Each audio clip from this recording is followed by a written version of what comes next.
अलीगंज इलाके में जिस कोचिंग सेंटर में आग लगने से 15 लोगों की मौत हुई, जांच में पता चला कि उसे अवैध तरीके से चलाया जा रहा था। पुलिस ने बताया कि उसकी जांच के मुताबिक उस इमारत का नक्शा घर बनाने के लिए पास कराया गया था, लेकिन बाद में उसका इस्तेमाल कमर्शियल कामों के लिए किया जाने लगा। वहां कोचिंग सेंटर खोल दिया गया, पालतू जानवरों का क्लिनिक खोल दिया गया और जांच में पता चला कि साल 2014 से ही इस इमारत को कमर्शियल कॉम्प्लेक्स के तौर पर इस्तेमाल किया जा रहा था। पुलिस के मुताबिक जिस जमीन पर यह इमारत बनाई गई, उसका नक्शा पास करवाते वक्त ये जानकारी दी गई थी कि वहां रहने के लिए मकान बनाया जाएगा, लेकिन बाद में उसमें कई दुकानें खोल दी गईं। अगल बगल रेसिडेंशियल प्लॉट और सिर्फ यही एक कमर्शियल प्लॉट। संदेह नहीं होता था आप लोगों को? संदेह होता, बिल्कुल संदेह होता था, बिल्कुल। हर तरफ रेसिडेंशियल या कमर्शियल कैसे? जी हाँ, बिल्कुल होता है सर। इस पे नियम शासन प्रशासन को ध्यान देना चाहिए। उस इमारत की दूसरी मंजिल पर कोचिंग सेंटर खोल दिया गया, जहां बच्चे गेम और एनिमेशन से जुड़े सॉफ्टवेयर बनाना सीखते थे। इसके अलावा इस इमारत में लाइब्रेरी और कैंटीन भी थी। पुलिस की जांच में यह भी पता चला कि साल 2016 में इस इमारत के मालिक के खिलाफ अवैध निर्माण के आरोप में शिकायत दर्ज करवाई गई थी। 10 मई 2016 को इस इमारत को गिराने का आदेश जारी किया गया था, लेकिन कहा जा रहा है कि नोटिस के बाद भी इस इमारत के खिलाफ कोई सख्त कार्रवाई की गई और करीब 2 महीने बाद यानी 5 जुलाई 2016 को इस आदेश को निरस्त कर दिया गया था और इसके बाद करीब 12 साल तक ये इस इमारत का अवैध इस्तेमाल चलता रहा। जांच में सामने आया कि इन 12 सालों में कई बार इमारत के खिलाफ शिकायतें की गईं, लेकिन कुछ नहीं हुआ, कोई कार्रवाई नहीं की गई। और पुलिस की जांच में यह भी सामने आया कि उस बिल्डिंग में सुरक्षा इंतजामों की भारी कमी थी। कोई इमरजेंसी एग्जिट नहीं था। अंदर जाने और बाहर निकलने का सिर्फ एक ही रास्ता था, वो भी उस बिल्डिंग में आगे की तरफ था। पीछे की तरफ से निकलने का कोई दूसरा रास्ता नहीं था।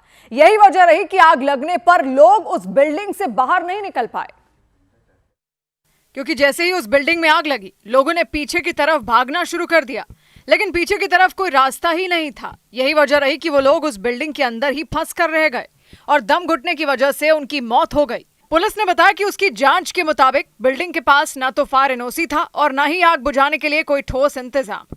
नियमों के मुताबिक 15 मीटर से कम ऊंचाई और 500 स्क्वायर मीटर से कम एरिया वाली बिल्डिंग को फायर एनओसी लेने की जरूरत नहीं होती और पुलिस के सूत्रों के मुताबिक बिल्डिंग के मालिक ने इसी नियम को ध्यान में रखते हुए बिल्डिंग बनाई, यानी उन्होंने ऐसी बिल्डिंग बनाई जिसके लिए उन्हें एनओसी लेना ही ना पड़े। और जांच में ये सामने भी आया कि उस बिल्डिंग के मालिक ने कभी एनओसी लेने के लिए अप्लाई ही नहीं किया था। इसके अलावा जांच में यह भी सामने आया कि उस बिल्डिंग में बिजली का लोड तय सीमा से काफी ज्यादा चल रहा था। उस बिल्डिंग को सिर्फ 20 किलोवाट लोड की मंजूरी मिली थी, लेकिन जांच के मुताबिक जून महीने में इस बिल्डिंग का लोड बढ़कर 34 किलोवाट तक पहुंच गया था, यानी लगभग दोगुना हो गया था। उस बिल्डिंग में रहने वाले किराएदारों ने कई बार बिल्डिंग के मालिक से शिकायत की थी कि लोड बढ़ने की वजह से बार बार बिजली गिर रही है, लेकिन आरोप लगाया गया कि बिल्डिंग के मालिक ने इसे नजरअंदाज किया और उसकी वजह से यह बड़ा हादसा हो गया, क्योंकि शुरुआती जांच में सामने आया कि ये आग शॉर्ट सर्किट की वजह से ही लगी। उस बिल्डिंग में 10 से ज्यादा एसी लगे हुए थे। जांच में पता चला कि एक एसी में अचानक शॉर्ट सर्किट हुआ और आग लग गई। देखते ही देखते वो आग पूरी बिल्डिंग में फैल गई। ग्राउंड फ्लोर और पहली मंजिल पर पालतू जानवरों का एक क्लिनिक चल रहा था, वो क्लिनिक भी आग की चपेट में आ गया। हालांकि पालतू जानवरों को सुरक्षित बचा लिया गया, लेकिन आग की वजह से वो पूरी बिल्डिंग खंडहर में तब्दील हो गई। वहां रखा सारा सामान जलकर राख हो गया। वहां हर तरफ जला हुआ सामान बिखरा दिखाई दिया। इसके अलावा आग से उस बिल्डिंग की सारी दीवारें भी काली पड़ गईं। सुनील, जरा नीचे की तरफ भी दिखाइए। ग्लास के टुकड़े यहाँ पर नीचे पड़े हुए हैं। ये वो ग्लास के टुकड़े हैं जो सामने की तरफ लगाए होते हैं। अलीगंज इलाके में मौजूद ये इमारत आग की लपटों से घिर गई थी। दमकल की 10 से ज्यादा गाड़ियां आग बुझाने में जुट गई थीं। कई घंटों की मशक्कत के बाद आग पर काबू पाया गया था, लेकिन आग इतनी भयंकर थी कि अगले दिन भी उसकी तपन कम नहीं हुई। उस बिल्डिंग से अगले दिन भी धुआं निकलता नजर आया। अभी भी तपन है बिल्डिंग में और अभी भी आप देखेंगे हल्का हल्का धुआं निकल रहा है। तो आप अंदाजा लगाइए किस कदर जो लोग अंदर फंसे हुए थे तो कितनी तकलीफें हुई होंगी। इस हादसे की जांच के लिए एसआईटी बनाई गई। एसआईटी के अधिकारी जांच के लिए घटना वाली जगह पर पहुंचे। उन्होंने उस बिल्डिंग के हर एक फ्लोर की जांच की। माननीय मुख्यमंत्री जी के निर्देश पर विशेष जांच दल का जो गठन हुआ है, उसमें अभी हम लोग मौका मुआयना कर रहे हैं। हम सभी पहलुओं पर गहराई से जांच करेंगे। एसआईटी के अधिकारियों के साथ एफएसएल की टीम भी उस बिल्डिंग के अंदर मौजूद रही। एफएसएल की टीम ने उस बिल्डिंग के अंदर की कई फोटो ली, वहां से सबूत इकट्ठा किए ताकि आग लगने की सही वजह का पता लगाया जा सके। और दूसरी तरफ लखनऊ अग्निकांड के बाद सीएम योगी आदित्यनाथ के आदेश पर 4 अधिकारियों को निलंबित कर दिया गया। साथ ही पुलिस ने उस बिल्डिंग के मालिक समेत 4 लोगों को गिरफ्तार भी कर लिया। एक रोज पहले लखनऊ के अलीगंज इलाके में एक 3 मंजिला इमारत में भीषण आग लग गई थी। उस बिल्डिंग की दूसरी मंजिल पर एक कोचिंग सेंटर भी चल रहा था। वहां गेमिंग और एनिमेशन से जुड़े सॉफ्टवेयर बनाना सिखाया जा रहा था। हादसे के वक्त उस कोचिंग सेंटर में कई बच्चे मौजूद थे और उन्होंने दूसरी मंजिल से कूदकर अपनी जान बचाई थी। वो बच्चे रस्सी के सहारे उस कोचिंग सेंटर से निकलते दिखाई दिए थे। उन बच्चों ने उस कोचिंग सेंटर में मौजूद एक खिड़की खोली और फिर एक रस्सी बाहर की तरफ लटकाई। इसके बाद एक एक कर कई बच्चे उस रस्सी को पकड़कर बाहर आए। इस हादसे की वजह से उस बिल्डिंग के बाहर लोगों की भीड़ जमा हो गई थी। भीड़ में मौजूद कुछ लोगों ने भी उन छात्रों की मदद की। इस हादसे की वजह से उस इलाके में सनसनी मच गई थी। उस कोचिंग सेंटर में पढ़ने वाले बच्चों के परिवार वाले वहां पहुंच गए थे। उनका रो रो कर बुरा हाल हो गया था। इस बिल्डिंग में आग लगने से जिन 15 लोगों की मौत हुई, उनमें ज्यादातर बच्चे थे। वो हादसे के वक्त कोचिंग सेंटर के अंदर मौजूद थे। इस हादसे के बाद सीएम योगी आदित्यनाथ के आदेश पर 4 अधिकारियों को निलंबित कर दिया गया। उनमें 3 इंजीनियर और 1 फायर एंड सेफ्टी डिपार्टमेंट के अधिकारी शामिल हैं। इन अधिकारियों पर सुरक्षा मानकों की अनदेखी करने का आरोप लगाया गया। इसके अलावा बिल्डिंग के मालिक समेत 4 लोगों को गिरफ्तार भी कर लिया गया। और इस सबके बीच अग्निकांड में जान गंवाने वाले आदित्य नाम के युवक का शव उसके घर पहुंचा तो कोहराम मच गया। घर ही नहीं, पूरे गांव में मातम पसर गया। लखनऊ की जिस इमारत में आग लगी थी, उसकी दूसरी मंजिल पर ग्राफिक्स और एनिमेशन सेंटर के साथ एक लाइब्रेरी थी। परिवार के मुताबिक 21 साल का आदित्य ग्राफिक्स और एनिमेशन सेंटर में नौकरी करता था। लेकिन एक रोज पहले उस इमारत में लगी आग की भयंकर लपटों ने उसकी जिंदगी छीन ली। आदित्य सीतापुर के बिस्वा का रहने वाला था। जैसे ही उसका शव लखनऊ से घर पहुंचा, वहां हाहाकार मच गया। आदित्य की मां और बहन उसके शव से लिपट कर रोने लग गईं। उनका रो रो कर बुरा हाल हो गया। पिता बेटे की मौत की खबर सुनकर सदमे में चले गए।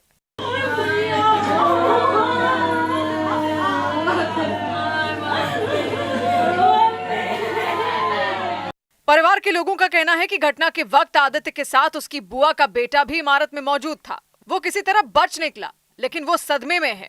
वो किसी से बात नहीं कर पा रहा। आदित्य के चाचे का कहना है कि हादसे के वक्त आदित्य की मां कोचिंग के बाहर ही खड़ी थी, लेकिन वो चाह कर भी कुछ नहीं कर पाई। उनकी आंखों के सामने उनका बेटा आग की लपटों में झुलस गया। आदित्य की जो है लखनऊ में रहकर इसी कोचिंग में पहले उसने पढ़ाई की और अब वहां बताते हैं कि आदित्य वहीं पर जॉब भी कर रहा था। आदित्य की मौत से पहले पूरे इलाके में मातम पसर गया, लेकिन इस अग्निकांड को लेकर वहां आक्रोश फैल गया। लोगों ने पूरे सिस्टम को भ्रष्ट बताया। लोगों ने सरकार से आदित्य के परिवार के एक सदस्य को नौकरी देने और दोषियों पर कड़ी कार्रवाई करने की मांग की। और इस भयानक हादसे में लखनऊ के रहने वाले 24 साल के सुखमणि सिंह की भी मौत हो गई। वो एक गेम डिजाइनर था और ग्राफिक्स एनिमेशन सेंटर में पढ़ाने का काम करता था।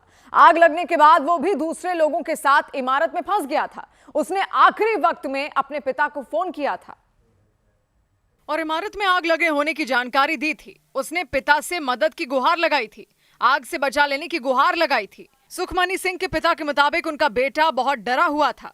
उसके चारों तरफ आग लगी थी और उसके सामने बचने का कोई रास्ता नहीं था। आखिरी वक्त में उसने उन्हें फोन किया था और उनसे मदद मांगी थी। उसने यही बताया कि पापा आग लग गई है, मुझे आके बचा लीजिए।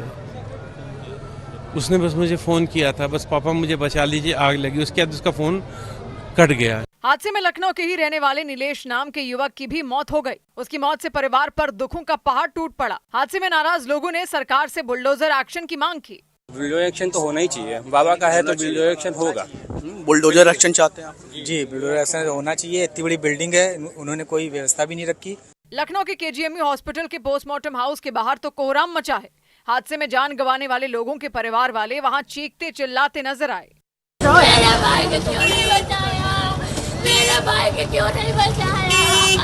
मेरे भाई को क्यों नहीं बचाया? इस भयानक अग्निकांड में 7 लोग घायल हो गए थे। उन्हें इलाज के लिए केजीएमयू में भर्ती कराया गया था। उनमें 5 लोगों को अस्पताल से छुट्टी दे दी गई। इधर लखनऊ अग्निकांड के बाद बिहार की राजधानी पटना में भी दमकल विभाग ने खानसर के कोचिंग सेंटर समेत कई इमारतों में जांच की। वहां फायर सेफ्टी के इंतजामों को परखा गया। इमरजेंसी एग्जिट से लेकर अलार्म सिस्टम और इमारतों में सुरक्षा के लिए लगाए जाने वाले सिस्टम की जांच की गई। खानसर के कोचिंग सेंटर में पहुंची दमकल विभाग की टीम ने एक एक चीज को बारीकी से जांचा और पता लगाया कि आग लगने की स्थिति में छात्रों की सुरक्षा के लिए वहां क्या क्या इंतजाम किए गए हैं। सुरक्षा मानकों का ध्यान रखा गया है या नहीं। कोचिंग के अंदर से छात्रों के निकलने के लिए पर्याप्त रास्ते बनाए गए हैं या नहीं। जांच के दौरान दमकल विभाग के कर्मचारी और अधिकारी खानसर के कोचिंग के सभी फ्लोर पर गए, आग से बचाव के लिए लगाए गए उपकरणों की जांच की। दमकल विभाग ने जांच पड़ताल के दौरान खानसर के कोचिंग सेंटर में कई तरह की कमियां पाए जाने का दावा किया। जितना यहाँ आवश्यकता है, जो ऑक्यूपेंसी है उसके हिसाब से नहीं है। जैसे आप देखे होंगे कि इलेक्ट्रिक पैनल जो लगा हुआ है वहाँ पर सीटिंग एरिया है, ये नहीं होनी चाहिए। जांच के बाद दमकल विभाग ने खानसर के कोचिंग सेंटर को सख्त चेतावनी दी कि खामियों को जल्द से जल्द दूर किया जाए, वरना सख्त कदम उठाने होंगे। फायर सेफ्टी का ख्याल रखने के लिए साफ तौर पर यह कहा गया है कि इन खामियों को दूर किया जाए, और अगर इन खामियों को दूर नहीं किया जाएगा तो यहाँ बच्चों को आप नहीं पढ़ा सकते हैं। 15 दिनों के अंदर दूसरी बार दमकल विभाग की टीम खानसर के कोचिंग सेंटर का निरीक्षण करने पहुंची थी। 7 जून को भी वहां जांच की गई थी। उस वक्त भी कई तरह की खामियां पाई गई थी। दमकल विभाग ने कोचिंग सेंटर को उस वक्त भी एक नोटिस दिया था और खामियों को दूर करने के लिए चेतावनी दी थी।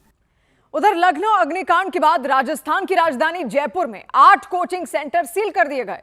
नगर निगम की टीम ने वहां अचानक छापेमारी की। अधिकारियों के मुताबिक जिन कोचिंग सेंटरों को सील किया गया उनमें सुरक्षा के लिए जरूरी इंतजाम नहीं थे। आग लग जाए तो उससे निपटने के लिए जरूरी इंतजाम भी नहीं थे, और इसीलिए नगर निगम ने जयपुर के उन कोचिंग सेंटरों पर ताला जड़ दिया। इस कार्रवाई से पहले ही उन कोचिंग सेंटरों को नोटिस भेजे गए थे जो नियमों का पालन नहीं करते, जहां सुरक्षा की व्यवस्था ठीक नहीं थी। अगर कोई हादसा हो जाए तो वहां से निकलने की व्यवस्था ठीक नहीं थी। आप देखिए कि अगर कोई हादसा होता तो पीछे जगह नहीं, पीछे केवल वॉशरूम है, यानी कि यार कहीं पर भी जाएंगे तो आगे जाएंगे कैसे बच्चे, छोटी सी जगह, स्पेस नहीं है। अधिकारियों ने बताया कि जिन कोचिंग सेंटरों पर एक्शन हुआ वो लंबे वक्त से उनके रेडार पर थे। इनका सर्वे करवाया, इनको नोटिस दिए और इसके बाद भी ये पालना नहीं की जा रही, फिर हमने इनको सीजिंग की कार्रवाई करने का काम किया। जयपुर नगर निगम ने 8 कोचिंग सेंटरों को सील कर दिया। चेतावनी दी कि आने वाले दिन में उन संस्थानों के खिलाफ कार्रवाई तेज की जाएगी जो नियमों की अनदेखी करते हैं। इधर यूपी के आगरा में एक कोचिंग सेंटर में आग लगने से अफरा तफरी मच गई। उत्तर प्रदेश के आगरा में आकाश इंस्टीट्यूट कोचिंग सेंटर के बेसमेंट में आग लगने से हड़कंप मच गया। वहां बिजली के मेन स्विच बोर्ड में आग लगी और इमारत में फायर सेफ्टी अलार्म बजने लगा। इसके बाद कोचिंग सेंटर में मौजूद छात्रों को सुरक्षित बाहर निकाला गया। लखनऊ हादसे के बाद यूपी के कानपुर में कई कोचिंग सेंटरों के खिलाफ कार्रवाई शुरू की गई। कानपुर विकास प्राधिकरण ने कोचिंग सेंटरों के अलावा कुछ दूसरी इमारतों में भी सुरक्षा के इंतजामों की समीक्षा की। प्रशासन के मुताबिक लापरवाही बरतने वाले संस्थानों को सील किया जाएगा। उत्तर प्रदेश के सहारनपुर में एक इमारत में भीषण आग लग जाने से अफरा तफरी मच गई। दमकल कर्मचारियों ने कई घंटे की कड़ी मेहनत के बाद आग को बुझाया। गनीमत ये रही कि अंदर मौजूद सभी लोगों को वक्त रहते बाहर निकाल लिया गया था। उधर महाराष्ट्र के पुणे में केतन अग्रवाल नाम के कारोबारी की मौत मामले में पुलिस ने उनकी मंगेतर और मंगेतर के दोस्त को गिरफ्तार कर लिया। पुलिस ने इस मामले की जांच हत्या के एंगल से करनी शुरू कर दी, जबकि पहले इसे एक हादसा बताया गया था। पुलिस ने केतन की मंगेतर सिया गोयल के बयान के आधार पर पहले जो मामला दर्ज किया था उसमें इस बात का जिक्र था कि 18 जून को लोहागढ़ फोर्ट पर फोटो खींचते समय केतन का संतुलन बिगड़ गया था और वो 400 मीटर गहरी खाई में गिर गए थे, जिससे उनकी वहीं पर मौत हो गई थी। हालांकि गिरफ्तारी पर सिया गोयल के परिवार या उनके वकील की तरफ से कोई प्रतिक्रिया नहीं आई। लेकिन जांच जैसे जैसे आगे बढ़ी, कहानी पलट गई। केतन की मौत को जांच टीम ने पहले हादसा माना था, लेकिन जांच में मिले सुराग और सीसीटीवी वीडियो के आधार पर पुलिस ने दावा किया कि एक सुनियोजित हत्या थी, मतलब योजना बनाकर किया गया कत्ल। शुरुआती जांच के आधार पर पुलिस के शक की सुई केतन की मंगेतर सिया गोयल और उनके दोस्त की तरफ घूमी। शुरुआती जांच के आधार पर पुलिस ने बताया कि सिया गोयल केतन के साथ होने वाली शादी से खुश नहीं थी, वो शादी ही नहीं करना चाहती थी। पुलिस ने बताया कि सिया ने चेतन चौधरी नाम के अपने एक दोस्त के साथ मिलकर केतन को ही रास्ते से हटाने का फैसला कर लिया। जन्मदिन के मौके पर सिया केतन के साथ लोहागढ़ फोर्ट पहुंची। पुलिस ने बताया कि वहां पर मौका देखकर सिया ने अपने दोस्त के साथ मिलकर केतन को गहरी खाई में धक्का दे दिया था। इसके बाद घर वालों को यह बताया कि तेज हवा की वजह से केतन का बैलेंस बिगड़ा और वो खाई में गिर गए। लेकिन बेटे की मौत की खबर मिलते ही केतन अग्रवाल के परिवार में कोहराम मच गया। परिवार को सब कुछ सामान्य नहीं लगा। केतन के परिवार के लोगों ने लोनावाला थाने में एक एफआईआर दर्ज करा दी। पुलिस ने जांच शुरू की। सबसे पहले पता लगाया कि हादसे के वक्त कौन कौन मौजूद था। जांच के दौरान कुछ ऐसी जानकारियां मिली जिससे केतन के परिवार का शक सही साबित होता दिखा। इसके बाद जांच का दायरा बढ़ाया गया और सीसीटीवी वीडियो और मोबाइल की लोकेशन की जांच की गई और धीरे धीरे कुछ सुराग भी पुलिस के हाथ लग गए। पुलिस ने बताया कि जांच के दौरान कई लोगों से पूछताछ हुई।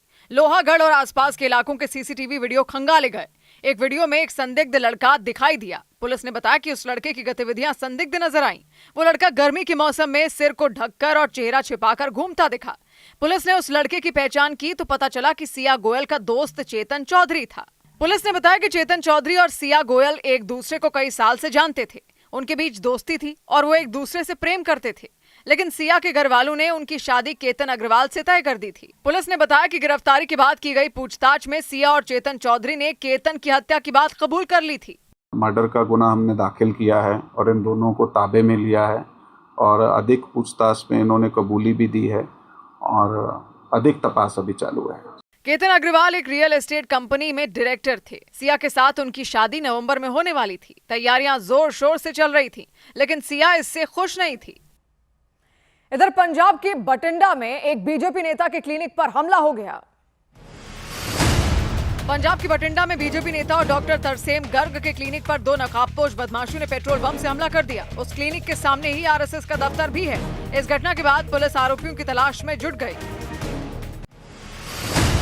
कर्नाटक के बागलकोट में एक महिला को क्रिकेट बॉल से चोट लगने पर दो गुटों में बहस हो गई। गुस्साए लोगों पर क्रिकेट खेल रहे दो लड़कों को स्कूल की खिड़की से बांधकर उन्हें चप्पल से पीटने के आरोप लगे। पुलिस ने 3 लोगों को गिरफ्तार करने का दावा किया। महाराष्ट्र के पुणे के फरसुंगी इलाके में कारोबारी के दफ्तर पर सरेआम फायरिंग की गई। खबरों के मुताबिक बदमाशों ने वहां 4 गोलियां चलाई। इस फायरिंग की जिम्मेदारी लॉरेंस बिश्नोई गैंग ने ली। गुजरात की नर्मदा में आम आदमी पार्टी के विधायक चैतर वसावा को 7 साल की कैद की सजा सुनाई गई। नर्मदा कोर्ट ने वन विभाग के एक कर्मचारी पर हमला करने के केस में उन्हें दोषी माना और सजा का ऐलान किया। उधर बिहार के भोजपुर में भरत तिवारी एनकाउंटर में शामिल पुलिसकर्मियों पर हत्या की एफआईआर दर्ज कर ली गई। भरत के परिवार ने पुलिसकर्मियों पर हत्या करने का आरोप लगाया था। सरेंडर करने के बाद भी भरत को गोली मारने का आरोप लगाया था। 17 जून को भरत तिवारी के एनकाउंटर के बाद से ही परिवार ने पुलिसकर्मियों पर केस दर्ज करने की मांग की थी। एक दिन पहले भरत की मां ने जिले के एसपी को शिकायत देकर आरोपी पुलिसकर्मियों पर एफआईआर दर्ज करने की गुहार लगाई और उनके खिलाफ एक्शन लेने की मांग की थी। घटना के 7वें दिन एनकाउंटर में शामिल पुलिसकर्मियों पर एफआईआर दर्ज कर ली गई। भरत तिवारी की मां की शिकायत पर शाहपुर थाने में ही एनकाउंटर में शामिल पुलिसकर्मियों पर केस दर्ज कर लिया गया। इससे पहले शाहपुर थाने में भरत, उनके पिता और भाई चंदन तिवारी के साथ गांव के कुछ लोगों पर 3 केस दर्ज किए गए। उन पर सरकारी काम में बाधा डालने और सड़क जाम कर बवाल करने के आरोप लगाए गए। पुलिसकर्मियों पर एफआईआर दर्ज होने के बाद लोगों ने उनके खिलाफ कड़ी कार्रवाई की मांग की। दूसरी तरफ बेतिया के रहने वाले सचिन मिश्रा नाम के व्यक्ति ने भरत के घर के सामने आमरण अनशन शुरू कर दिया। उन्होंने आरोप लगाया कि सरकार के खिलाफ आवाज उठाने की वजह से भरत की हत्या कर दी गई। इनका जब हम लोग फेसबुक प्रोफाइल खोले, उसको देखे, तब लगा कि भैया कोई शेर था, कोई मर्द था, सच में कोई भगत सिंह पैदा लिया था। जैसे वो भगत सिंह थे, ये भी भगत सिंह। उन्होंने ऐलान किया कि जब तक मुख्यमंत्री सम्राट चौधरी भरत तिवारी से माफी नहीं मांगेंगे, तब तक उनका अनशन जारी रहेगा। कि सम्राट चौधरी का अकड़ तोड़े, सम्राट चौधरी यहाँ आए, माँ से हाथ जोड़कर माफी मांगे कि मेरे पुलिस से गलती हुआ है, मेरे सरकार से गलती हुआ है। सचिन मिश्रा का कहना है कि भरत को इंसाफ दिलाने के लिए वो 24 जून से आंदोलन शुरू करेंगे और उसमें बिहार ही नहीं बल्कि आसपास के राज्यों से लोग शामिल होंगे। इधर मुंबई के जोगेश्वरी इलाके में बच्चा चोरी के शक में कुछ लोगों ने मिलकर 4 साधुओं की पिटाई कर दी। हालांकि उन साधुओं ने आरोपों से इनकार कर दिया, लेकिन आसपास रहने वाले लोगों का कहना है कि चारों साधु पिछले कुछ दिनों से इलाके में संदिग्ध तरीके से घूम रहे थे।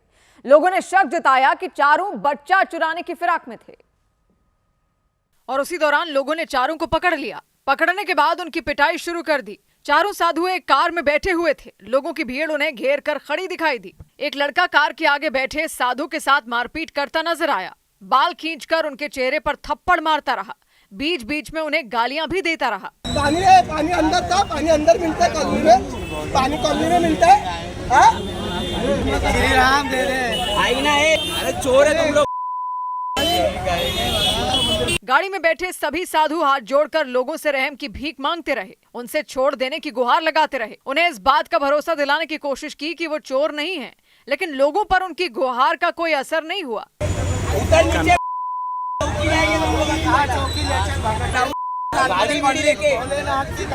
मारपीट की वजह से एक साधु रोते नजर आए। बाद में वहां पुलिस पहुंच गई। पुलिस ने उन सभी साधुओं को लोगों की भीड़ से बचाया और उन्हें थाने ले गई। उधर दिल्ली एनसीआर में धूल भरी आंधी आने से कई जगहों पर पेड़ गिर गए। दिल्ली, नोएडा और गाजियाबाद में धूल भरी आंधी चली। आंधी की वजह से कई जगह पेड़ गिर गए, सड़कों पर गाड़ियां रुक गई। मौसम विभाग ने एक हफ्ते तक दिल्ली एनसीआर में बारिश का अलर्ट जारी किया। कोलकाता में तेज हवा और बारिश की वजह से कलकत्ता हाईकोर्ट के बाहर एक बड़ा पेड़ उखड़ गया। पेड़ गिरने की वजह से सड़क पर ट्रैफिक जाम लग गया। कोलकाता ट्रैफिक पुलिस और आपदा प्रबंधन टीम को रास्ता खोलने में काफी मशक्कत करनी पड़ी। उत्तर प्रदेश के मेरठ में एक तेज रफ्तार कार ने सड़क किनारे खड़े 7 पुलिसकर्मियों को रौंद दिया। उनमें एक पुलिसकर्मी के पैर टूट गए। पुलिस ने कार चला रहे युवक समेत 2 लोगों को गिरफ्तार कर लिया और उनकी कार भी जब्त कर ली। इधर अयोध्या के राम मंदिर में दान चोरी मामले की जांच कर रही एसआईटी ने यूपी सरकार को अपनी शुरुआती जांच रिपोर्ट सौंप दी। सरकार ने मंदिर ट्रस्ट के अनुरोध पर 13 जून को एसआईटी बनाई थी। सूत्रों ने बताया कि रिपोर्ट में दान में मिले पैसों की गिनती और निगरानी व्यवस्था पर गंभीर सवाल उठाए गए और श्री राम जन्मभूमि तीर्थ क्षेत्र ट्रस्ट के पदाधिकारियों की भूमिका पर भी सवाल खड़े किए गए। सूत्रों ने बताया कि एसआईटी की जांच रिपोर्ट में इस बात का जिक्र किया गया कि दान पेटियों से निकलने वाली रकम की गिनती और उसकी मॉनिटरिंग से जुड़ी व्यवस्था में कई स्तरों पर खामियां मिली। दान में मिले पैसों की गिनती में लगे कर्मचारियों के चयन की प्रक्रिया और मंदिर ट्रस्ट के कुछ पदाधिकारियों से उनके संबंधों की भी जांच एसआईटी ने की, उसका भी जिक्र रिपोर्ट में किया गया। सूत्र बताते हैं कि मंदिर के लिए खरीदी गई जमीन के भुगतान में गड़बड़ी और मंदिर निर्माण में इस्तेमाल होने वाले सामान में कमीशन खोरी का जिक्र एसआईटी ने अपनी रिपोर्ट में किया। सूत्रों के मुताबिक एसआईटी ने अपनी शुरुआती रिपोर्ट में किसी भी व्यक्ति को क्लीन चिट नहीं दी। जांच एजेंसी ने माना कि इस मामले में कई पहलुओं की और गहराई से जांच की जानी चाहिए। एसआईटी ने सरकार से विस्तृत जांच के लिए अतिरिक्त समय मांगा। सूत्रों ने बताया कि जो रिपोर्ट सरकार को सौंपी गई उसमें श्री राम जन्मभूमि तीर्थ क्षेत्र ट्रस्ट के कुछ कर्मचारियों के खिलाफ मुकदमा दर्ज किए जाने की भी मांग की गई।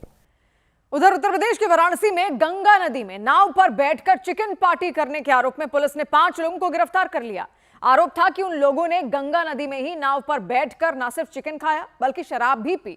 पुलिस के मुताबिक घटना कई दिनों पहले की है। इसका वीडियो वायरल हो गया था। इसके बाद पुलिस ने धार्मिक भावनाओं को ठेस पहुंचाने के आरोप में उन पर कार्रवाई कर दी, क्योंकि वो लोग गंगा नदी में नाव पर बैठकर चिकन पार्टी करते दिखाई दिए थे, वो भी दशाश्वमेध इलाके में दरभंगा घाट के नजदीक, जहां रोजाना बड़ी संख्या में श्रद्धालु पहुंचते हैं। उसी जगह पर नाव पर सवार एक व्यक्ति चिकन बनाता नजर आया। इसके लिए उन्होंने पूरा इंतजाम किया हुआ था। नाव पर ही चूल्हा चलाया और उस पर चिकन बनाया। इस दौरान उसके दोस्त शराब पीते दिखे। तेज आवाज में संगीत बज रहा था, पार्टी चल रही थी। ये सब कुछ गंगा नदी में हुआ, लेकिन इस वीडियो के सामने आते ही कई लोगों ने आपत्ति जतानी शुरू कर दी थी। गंगा नदी में चिकन बनाने पर नाराजगी जाहिर की थी। बात पुलिस तक पहुंची तो पुलिस ने आरोपियों की पहचान करने के बाद उन्हें गिरफ्तार कर लिया। चौकी इंचार्ज के द्वारा जो है सुसंगत धाराओं में अभियोग पंजीकृत किया गया। सभी जो पुलिस हिरासत में लिए गए हैं उनके विरुद्ध अग्रिम विधिक कार्रवाई की जा रही है। इसके साथ ही पुलिस ने उस नाव को भी सीज कर लिया जिस पर चिकन पार्टी हुई थी। इधर उत्तराखंड में कर्णप्रयाग के एक गुरुद्वारे में हुए बवाल की जांच की जिम्मेदारी हरिद्वार पुलिस को दे दी गई। उत्तराखंड के कर्णप्रयाग में सिख समुदाय के तीर्थयात्रियों और कुछ लोगों के बीच हुई मारपीट की जांच हरिद्वार पुलिस को सौंपी गई। 16 जून को चमोली जिले के कर्णप्रयाग में तलवार से हमला करने के आरोप में 4 तीर्थयात्रियों को गिरफ्तार किया गया था। चमोली पुलिस मामले की जांच कर रही थी। सिख समुदाय की मांग के बाद दूसरे पक्ष के खिलाफ भी एफआईआर दर्ज की गई। उत्तराखंड के रुद्रप्रयाग में एक गुरुद्वारे में हुए हंगामे के बाद प्रशासन ने सुरक्षा बढ़ा दी। ड्रोन की मदद से पूरे इलाके में नजर रखी जा रही है। कुछ रोज पहले सिख समुदाय के कुछ तीर्थयात्रियों ने पुलिस पर पथराव कर दिया था। वो लोग कर्णप्रयाग में गिरफ्तार हुए तीर्थयात्रियों को रिहा करने की मांग कर रहे थे। कर्णप्रयाग मारपीट मामले को लेकर दिल्ली से गुरुद्वारा प्रबंधन कमेटी के प्रतिनिधि मंडल ने उत्तराखंड के मुख्यमंत्री पुष्कर सिंह धामी से मुलाकात की। कमेटी के अध्यक्ष हरमीत सिंह कालका के मुताबिक सीएम से कर्णप्रयाग मारपीट मामले पर चर्चा हुई। उन्होंने भरोसा दिया कि मामले की निष्पक्ष जांच की जाएगी। कर्णप्रयाग मारपीट मामले के बाद उत्तराखंड के रुद्रप्रयाग में धरने पर बैठे तीर्थयात्रियों का हंगामा शांत हो गया। कुछ तीर्थयात्री पिछले 4 दिनों से नगरासू इलाके के एक गुरुद्वारे की ऊपरी मंजिल पर बैठे थे। वो कर्णप्रयाग में गिरफ्तार हुए तीर्थयात्रियों की रिहाई की मांग कर रहे थे। प्रशासन और पंजाब से पहुंचा सिख समुदाय का प्रतिनिधिमंडल उन्हें नीचे उतारने में सफल रहा। उधर मध्य प्रदेश के मुरैना में भोज यूनिवर्सिटी की परीक्षा में खुलेआम नकल किए जाने के आरोपों ने विवाद खड़ा कर दिया। वहां एक सरकारी कॉलेज में एमए और एमएससी के छात्रों ने परीक्षा दी, लेकिन आरोप लगा कि उन छात्रों ने नकल की। सोशल मीडिया के जरिए एक वीडियो सामने आया और वो वीडियो मुरैना के उसी सरकारी कॉलेज का बताया गया। और उस वीडियो में कई छात्र क्लासरूम में फर्श पर बिछी दरी पर बैठे हुए नजर आए। दरी पर बैठकर अपनी आंसर शीट पर लिखते हुए नजर आए, लेकिन आरोप लगा कि इस दौरान उन्होंने परीक्षा करवाने वाले टीचरों के सामने नकल की। आरोप ये भी लगे कि छात्रों ने एक दूसरे की आंसर शीट तक देखी। उस वीडियो के सामने आने पर बवाल मच गया। शिक्षा व्यवस्था पर कई सवाल खड़े हो गए। नकल के आरोपों के साथ परीक्षा केंद्रों में जरूरी सुविधाएं न मिलने का भी मुद्दा उठाया गया, क्योंकि वहां छात्रों के लिए बैठने की व्यवस्था नहीं की गई। उमस भरी गर्मी में उनके लिए पंखों का इंतजाम भी नहीं किया। उन्हें फर्श पर बिछी दरी पर बैठने के लिए मजबूर होना पड़ा। भीषण गर्मी के बीच परीक्षा देनी पड़ी। इधर उत्तर प्रदेश के मेरठ में एक लड़की ने बीच सड़क पर पुलिस वालों से बदसलूकी की। पुलिस के मुताबिक वो लड़की दिल्ली की रहने वाली है और अपने दोस्त से मिलने के लिए दिल्ली से मेरठ आई थी। कुछ लोगों ने पुलिस से शिकायत की कि वो लड़की नशे में धुत होकर बीच सड़क पर हंगामा कर रही है, आने जाने वाले लोगों से बदतमीजी कर रही है, जिसके बाद पुलिस वहां पहुंच गई। और हद तो तब हो गई जब उस लड़की ने पुलिस से भी बदतमीजी करनी शुरू कर दी। वो लड़की पुलिस से तू तड़ाक करती नजर आई। कितनी हो रही है यहाँ पे? फ्रेंड से मिलने के लिए आई हूँ, बता। कोई बात नहीं। तो फिर बदतमीजी क्यों हो रही है? देखो क्या कर रहे हो बदतमीजी। इसी बीच अचानक उस लड़की ने एक व्यक्ति को थप्पड़ मार दिया, जिसके बाद हंगामा और बढ़ गया। पुलिस और उस लड़की के बीच जोरदार बहस हो गई। अगर तुम्हारा हाथ छोड़ा तो क्या करेगा? पटक्का मारूंगा।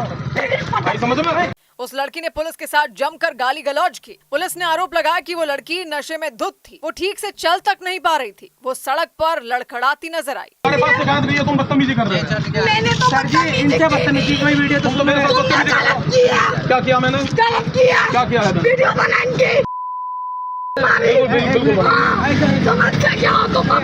बात इतनी बढ़ गई कि उस लड़की के दोस्त ने उसे एक गाड़ी में बिठा दिया। वो लड़की गाड़ी में बैठने को तैयार नहीं थी, लेकिन उसके दोस्त ने उसे जबरदस्ती बिठाया। इसके बाद उस लड़के ने वहां मौजूद लोगों से बात की। फोन करा भाई, नो तो बताओ यहाँ क्या बदतमीजी हो रही थी जो तुमने फोन करके बुला लिया? कुछ तुम्हारे पास सबूत है? अब नहीं है सबूत। नहीं, अब तो मुझे तो खाने खा ड्रामा करवाया जी बेफालतू में। वो लड़की ज्यादा देर तक गाड़ी के अंदर नहीं बैठी। उस लड़की के दोस्त ने कई बार उसे गाड़ी में बिठाया, लेकिन वो लड़की बार बार गाड़ी से बाहर आती और पुलिस से बदतमीजी करती। काफी देर तक बीच सड़क पर ये ड्रामा चलता रहा। मिलना जुर्म है क्या? नहीं, कोई जुर्म नहीं। कोई जुर्म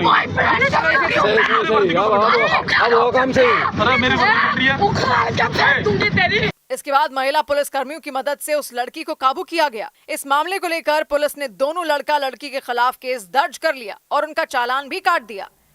इधर दिल्ली के छतरपुर में एक नाबालिग लड़की के अपहरण और हत्या के आरोप में पुलिस ने एक टैक्सी ड्राइवर को गिरफ्तार किया। पुलिस के मुताबिक एक रोज पहले बबलू नाम के आरोपी ने बच्ची को दयाराम चौक से अगवा किया था। वो बच्ची वहां गुब्बारे बेच रही थी और पुलिस के मुताबिक बच्ची को अगवा करने के बाद वो उसे गुरुग्राम लेकर गया। उस पर बच्ची के साथ दुष्कर्म करने के भी आरोप लगे। फिर बच्ची की हत्या कर शव को मेहरौली के जंगल में फेंककर फरार हो गया। फुटपाथ से ही सुबह के वक्त उस लड़की को अगवा किया गया और उसके बाद गुरुग्राम के जंगलों में ले जाकर उसके साथ रेप की वारदात को अंजाम दिया और फिर उसकी हत्या करके मेहरौली के जंगलों में ही लाश को फेंककर फरार हो गया। एक रोज पहले परिवार वालों ने बच्ची के लापता होने की शिकायत की थी। उन्होंने मेहरौली थाने में शिकायत दर्ज करवाई थी। परिवार वालों की शिकायत पर पुलिस ने तलाशी अभियान चलाया, सीसीटीवी कैमरे चेक किए और महज 4 घंटे में आरोपी को गिरफ्तार करने का दावा किया।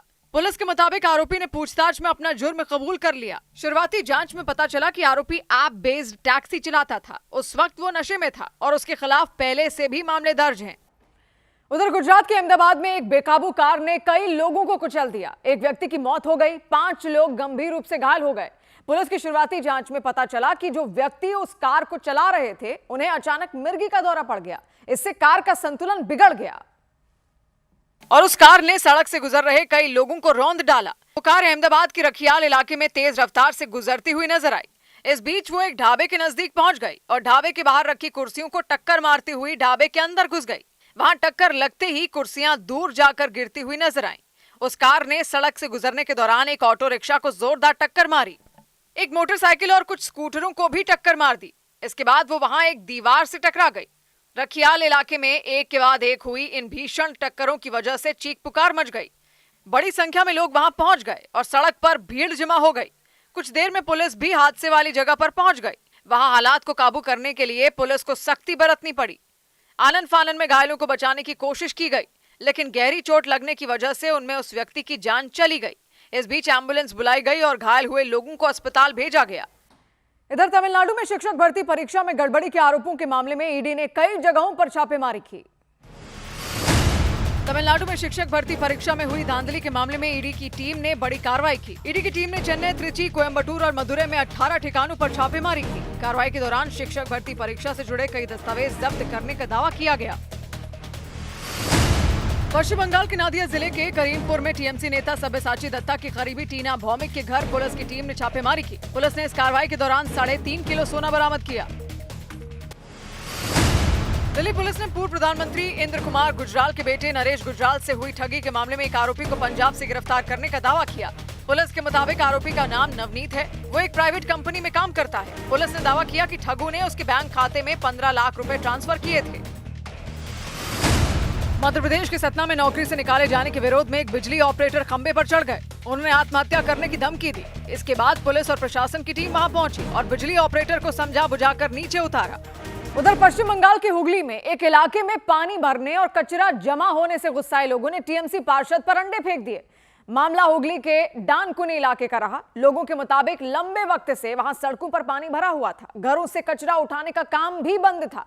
इसे लेकर भारी नाराजगी थी। गुस्साए लोगों ने टीएमसी पार्षद देवाशीष बनर्जी को जिम्मेदार ठहराया। आरोप लगाया गया कि कई बार शिकायत करने के बावजूद उनकी समस्या जस की तस बनी रही और इसी बात पर उनका पारा 7वें आसमान पर पहुंच गया। कई लोग शिकायत लेकर टीएमसी पार्षद देवाशीष बनर्जी के घर पहुंच गए। वहां उन्हें खूब खरी-खोटी सुनाई। इस बीच एक व्यक्ति ने उनके सिर पर अंडे फेंके।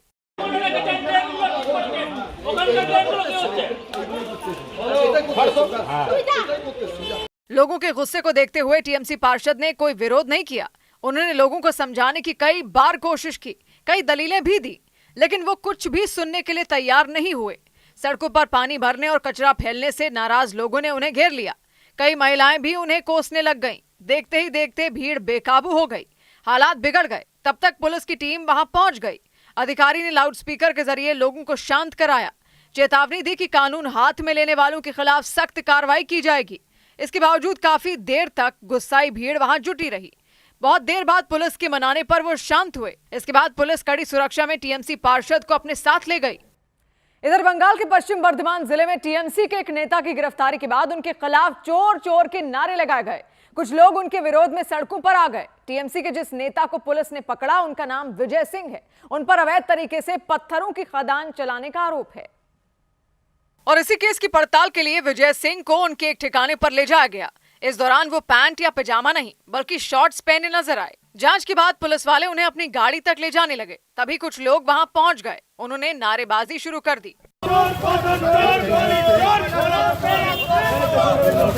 नारे लगाने वाले लोग पीछा करने लगे। वो आक्रामक नजर आए। यही वजह रही कि पुलिस वाले टीएमसी नेता को लेकर दौड़ पड़े ताकि टकराव का कोई खतरा हो तो उसे टाला जा सके।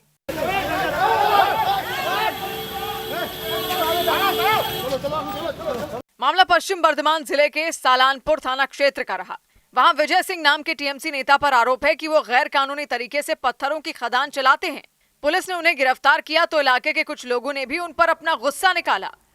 उधर अमेरिका से बातचीत के बीच ईरान ने ऐलान किया कि हॉर्मुज गलियारा पहले की तरह नहीं रहेगा। ईरान ने साफ किया कि स्ट्रेट ऑफ हॉर्मुज अब युद्ध से पहले जैसी स्थिति में कभी नहीं लौटेगा। वहां की संसद के स्पीकर मोहम्मद बाकर गालिबाफ के मुताबिक हॉर्मुज गलियारे की देखरेख भविष्य में ईरान अपने तरीके से करेगा। हालांकि उन्होंने ये भी भरोसा दिया कि अंतर्राष्ट्रीय नियमों का पालन होता रहेगा। रूस की सुरक्षा परिषद के सचिव सर्गेई शोइगु ब्रिक्स की बैठक में हिस्सा लेने के लिए भारत पहुंचे। वो ब्रिक्स देशों के राष्ट्रीय सुरक्षा सलाहकारों की बैठक में शामिल होंगे। बैठक में क्षेत्रीय सुरक्षा और आपसी रणनीतिक साझेदारी बढ़ाने जैसे मुद्दों पर चर्चा होने की संभावना है। बिकवाली के भारी दबाव के बीच भारतीय शेयर बाजार में भारी गिरावट रही। सेंसेक्स और निफ्टी दोनों 1% से ज्यादा की गिरावट के साथ बंद हुए। मार्केट पर आईटी और मेटल इंडेक्स ने भारी दबाव बनाया। हालांकि फार्मा इंडेक्स ने इसे संभालने की बहुत कोशिश की, लेकिन गिरावट नहीं थमी। ओवरऑल निवेशकों की संपत्ति करीब 4 लाख करोड़ रुपए घट गई। राष्ट्रपति द्रौपदी मुर्मू ने राष्ट्रपति भवन में आयोजित कार्यक्रम में 65 हस्तियों को पद्म पुरस्कारों से सम्मानित किया। इस दौरान गायिका अलका याग्निक को पद्म भूषण सम्मान दिया गया, जबकि वैज्ञानिक डॉक्टर शुभा अयंगार को पद्मश्री से नवाजा गया। इधर हिमाचल प्रदेश के किन्नौर में उस वक्त अफरा तफरी मच गई जब एक पुल अचानक टूटकर नदी में गिर गया। हादसा उस वक्त हुआ जब उस पुल से एक डंपर गुजर रहा था। तभी वो लोहे का पुल भरभरा कर नीचे गिर गया। उस पुल के टूटने से आसपास के इलाकों का आपस में संपर्क टूट गया। जो पुल गिरा वो किन्नौर के ऊड़ी इलाके में बना था। उस पुल पर गाड़ियों का आना जाना लगा था।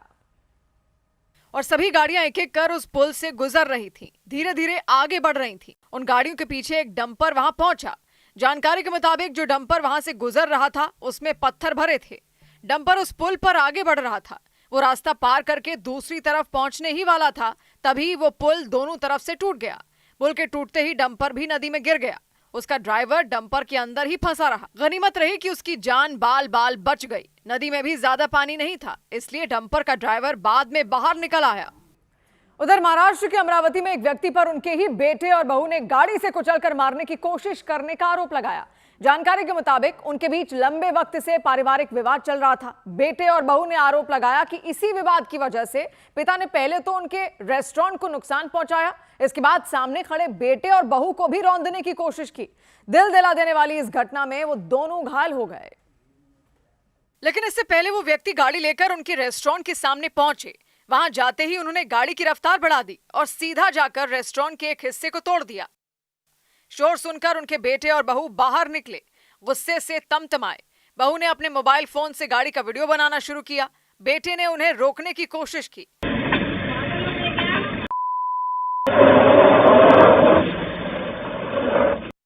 हालांकि इसका कोई फायदा नहीं हुआ।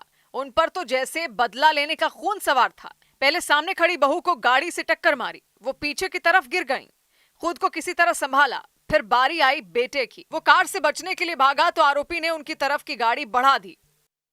जोरदार टक्कर से रेस्टोरेंट का दूसरा हिस्सा भी तहस नहस हो गया।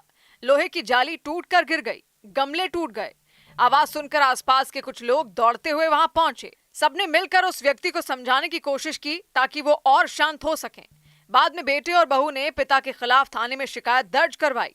इसके जवाब में पिता ने भी उन दोनों की शिकायत पुलिस से की कि वो उन्हें मारते हैं। उधर पाकिस्तान में बलोच नेता महरंग बलोच को उम्र कैद की सजा सुनाए जाने के बाद बवाल हो गया। पाकिस्तान के बलूचिस्तान प्रांत में बड़ी संख्या में लोगों ने अदालत के इस फैसले का विरोध किया।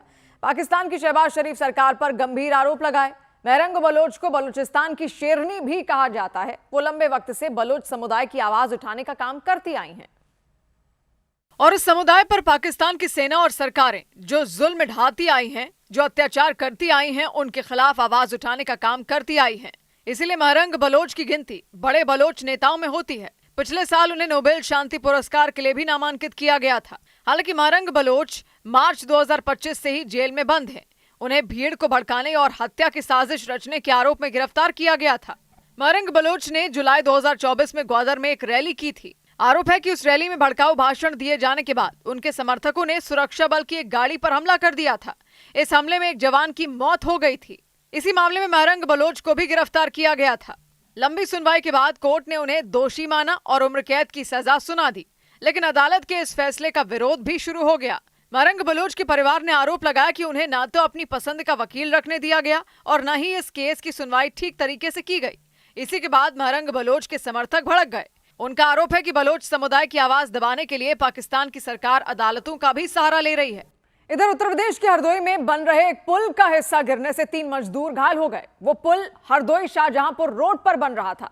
वहां मजदूर क्रेन से बीम चढ़ा रहे थे, लेकिन इस बीच संतुलन बिगड़ गया और पुल से कंक्रीट का भारी भरकम बीम नीचे गिर गया और वो बीम नीचे गिरते ही टूट गया। वहां काम कर रहे कुछ मजदूर इसकी चपेट में आ गए। उसमें 3 मजदूरों के ऊपर बीम का हिस्सा गिर गया और मजदूरों के बीच चीख पुकार मच गई। वहां भारी संख्या में लोग पहुंच गए। आनन फानन में बीम को हटाने का काम शुरू किया गया। घायल हुए उन मजदूरों को बाहर निकाला गया और उन्हें फौरन अस्पताल भेजा गया। इसकी जानकारी मिलने पर बड़ी संख्या में पुलिसकर्मी हरदोई के टोडरपुर इलाके में पहुंचे। हरदोई के जिलाधिकारी भी घटना वाली जगह पर पहुंच गए। जिलाधिकारी ने घटना वाली जगह का निरीक्षण किया, वहां पर मौजूद मजदूरों से बातचीत की।